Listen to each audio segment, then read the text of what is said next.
personally feel. It used to be at one point where to go to the big box companies wanted a person who they felt was determined, and they thought that was the person who went to the 4-year program. That was the philosophy on it. Well, if they're gonna go to 4-year school after going to school for another 12 years before that, well, they might be that guy or that girl, right?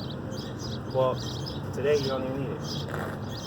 One of the richest men in the world said, I read an article about a month ago, he doesn't care no more. He doesn't need the college-educated person. What he's looking for is that person who's a go-getter, that person who wants to work, that person who got a good vibe, a good vibe in a sense as well. And again, this is my personal opinion.